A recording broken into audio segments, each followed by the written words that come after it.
नमस्कार सर्वांना, मी आहे राधिका आणि राधिकाच किचनमध्ये मी आज तुमच्या सर्वांसाठी खास अशी स्पेशल डिश घेऊन आलेले आहे, ते म्हणजे कोकोनट बर्फी।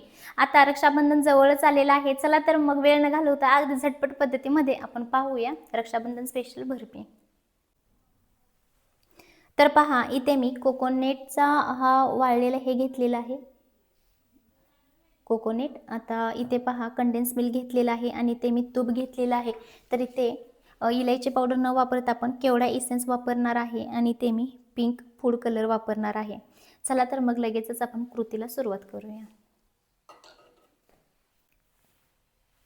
तर पॅन तापलेला आहे आणि याचमध्ये तूप घालून घेतलेला आहे आणि लगेच हा नारळाचा बुरादा इथे आपल्याला 2 ते 3 मिनिटांसाठी असं स्लो फ्लेमवरती परतवून घ्यायचं आहे। आता छान असं परतून झालेलं आहे। आता यामध्ये आपण घालून घेणार आहे कंडेन्स मिल्क आणि आता हे सगळं आपल्याला मिक्स करून घ्यायचं आहे।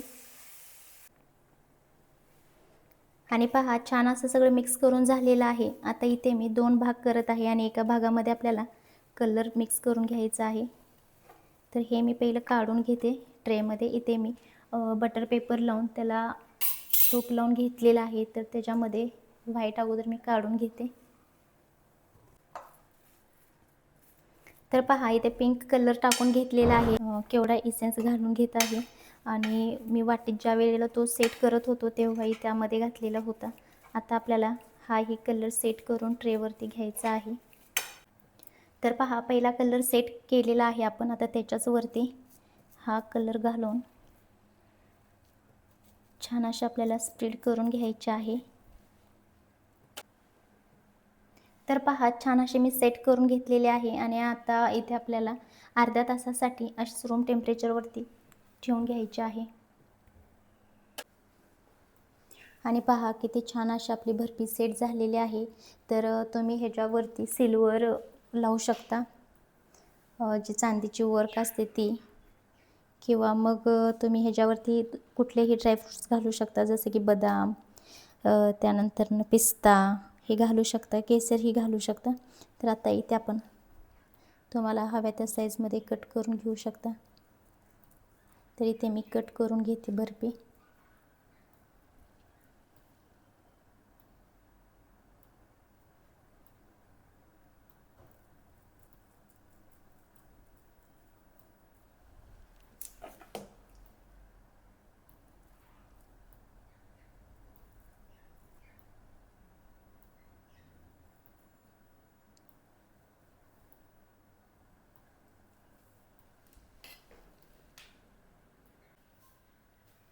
आणि पहा, किती छान अशी आपली बर्फी तयार झालेली आहे आणि खूपच छान अशी दिसत आहे। तर इथे मी उभी ठेवलेली आहे आणि ते पहा, जो आपला पिंक कलर आहे त्याची थर थोडीशी मोठी झाली आणि व्हाईट आहे त्याचा थोडासा कमी झाला आहे, पण तरीही खूपच छान ही अशी डिश झालेली आहे। तर ह्या आणि पहा, किती छान अशी डिश तयार झालेली आहे। खूपच छान ही डिश तयार झालेली आहे। जर तुम्हाला ही रेसिपी आवडली तर माझ्या व्हिडिओला लाईक करा, चॅनलला सबस्क्राईब करा, शेअर करा आणि कमेंट्स करायला विसरू नका। त्याचबरोबर ही डिश एकदा नक्की ट्राय करा आणि मला कमेंट्समध्ये सांगायला विसरू नका। तर येत्या रक्षाबंधनसाठी स्पेशल ही डिश नक्की तयार करा घरी।